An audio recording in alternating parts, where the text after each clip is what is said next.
महाराष्ट्र में भाजपा गठबंधन यानी महायुति ने महाजीत हासिल कर ली है। नमस्कार, मैं हूं हेमंत पांडे और आप देख रहे हैं जर्नलिस्टइंडिया.com। महाराष्ट्र में एक बार फिर से भाजपा सरकार बनाने जा रही है। यहां पर भाजपा गठबंधन ने बहुत अच्छा प्रदर्शन किया है, जिसके बाद वो दोबारा सरकार बनाने जा रही है। यहां पर कांग्रेस पिछड़ गई है। कांग्रेस का जो अनुमान था एग्जिट पोल में, वो थोड़ा कांग्रेस के लिए वो पीछे चला गया है। कांग्रेस बहुत कम सीटें यहां पर लेके आई है। कांग्रेस गठबंधन जो महाविकास अघाड़ी है, उसकी किसको कितनी सीटें मिली हैं वो हम आपको पहले बताते हैं। उसके बाद आगे बताएंगे कि भाजपा की जीत के आखिर कौन कौन से फैक्टर हैं जिसमें भाजपा गठबंधन एनडीए ने महाराष्ट्र में इतनी बड़ी जीत दर्ज की है।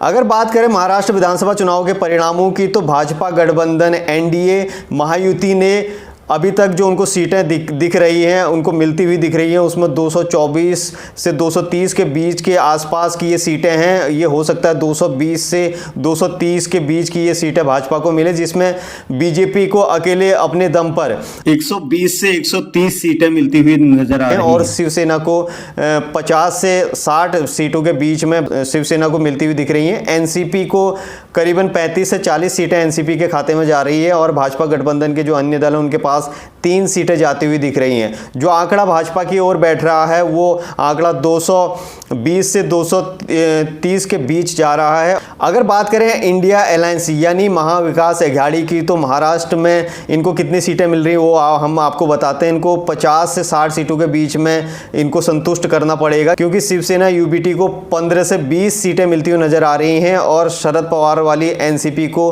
12 से 15 सीटें इनको मिलती हुई दिख रही हैं और कांग्रेस को यहाँ पर 20 से 25 सीटें सिर्फ कांग्रेस के खाते में जा रही है और इंडिया अलायंस की जो बाकी पार्टियां उनमें 3 से 5 सीटें इनकी झोली में जा रहे हैं।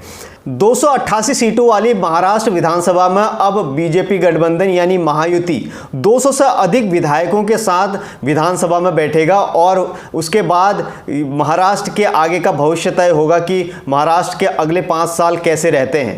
कांग्रेस गठबंधन यानी कि महाविकास अघाड़ी का महाराष्ट्र में जिस तरह से प्रदर्शन रहा है वो काफ़ी निराशाजनक यहाँ पे माना जा रहा है कि पहले अनुमान ये नहीं था कि कांग्रेस गठबंधन को इतनी कम सीटें मिलेंगी। बावजूद इसके जो वर्तमान में हालात है, कांग्रेस को अभी भी उससे काफ़ी कुछ सीखने की ज़रूरत है, क्योंकि आने वाले दिनों में दिल्ली में भी चुनाव हैं। इसको देखते हुए कांग्रेस को काफ़ी चीज़ों पर इस समय ध्यान देने की ज़रूरत है। अब बात करते हैं कि महाराष्ट्र में आखिर भाजपा गठबंधन इतनी बड़ी जीत दर्ज करने में कैसे सफल रही है और कौन से वो 5 ऐसे कारण हैं जिनके चलते भाजपा ने और भाजपा गठबंधन ने ये जीत दर्ज कर दोबारा महाराष्ट्र में सरकार बनाने जा रही है। जर्नलिस्टइंडिया.com ने पहले भी कुछ मुद्दों पर रिसर्च किया था और विश्लेषण किया था। अब हम आपके सामने उन्हें रखने जा रहे हैं कि ऐसे कौन से वो कारण हैं जिसमें भाजपा गठबंधन फिर से वहाँ पर सरकार बनाने में सफल रही है। इसमें से शिंदे सरकार ने अपने कार्यकाल में जो कुछ भी योजनाएं चलाई थी उसका महाराष्ट्र में भाजपा को और भाजपा गठबंधन यानी महायुति को काफ़ी फायदा हुआ है।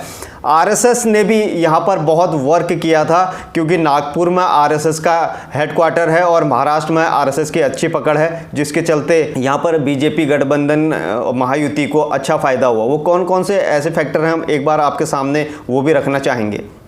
बात करें अगर शिंदे सरकार की, तो शिंदे सरकार ने महिलाओं के लिए जो लाडली बहना योजना चलाया था उसको लेकर यहाँ पर काफ़ी इंडिया गठबंधन को फ़ायदा हुआ है। लाडली बहना योजना लागू करने के पीछे का मकसद उनका पूरा हुआ है। इस योजना को चुनाव से ज़्यादा पहले लागू नहीं किया गया था, इसलिए ये चुनौती थी कि कैसे इस योजना का लाभ ज़्यादा से ज़्यादा महिलाओं तक पहुँचाया जाए। सरकार ने इस योजना को महिलाओं तक जल्द से जल्द पहुँचाने के लिए काफ़ी काम किए हैं पिछले चुनाव से पहले और चुनाव प्रचार के दौरान। इस योजना को जनता के बीच ले जाने के बाद बीजेपी गठबंधन की जो सीटें थी महिलाओं की वो काफ़ी बढ़ गई भाजपा के लिए, जिससे भाजपा को काफ़ी फायदा हुआ। अगर दूसरे फैक्टर की यहाँ पर बात की जाए तो बीजेपी गठबंधन ने इस बार ओबीसी वोट पर भी काफ़ी ध्यान दिया। उस पर बीजेपी का जो फोकस था वो उसके लिए काफ़ी फायदेमंद साबित हुआ। और तीसरे फैक्टर की अगर बात करें हम, तो यहाँ पर विदर्भ वाली जो एरिया है महाराष्ट्र की, उस पर भाजपा ने इस बार काफ़ी ध्यान दिया। विदर्भ में महायुति ने अपनी स्थिति को काफ़ी सुधारा, जिसका परिणाम इस चुनाव के रिजल्ट में आपको साफ दिख रहा होगा। महाराष्ट्र विधानसभा में बीजेपी की जीत का एक कारण ये भी रहा कि जो विपक्ष है उसके पास काफ़ी मुद्दों की कमी थी और विपक्ष के अंदरूनी कलह जो थी वो भाजपा गठबंधन के लिए यहाँ पर फायदे का सौदा रही है और जिसके चलते यहाँ पर भाजपा गठबंधन को बहुत ज़्यादा सीटें मिली हैं।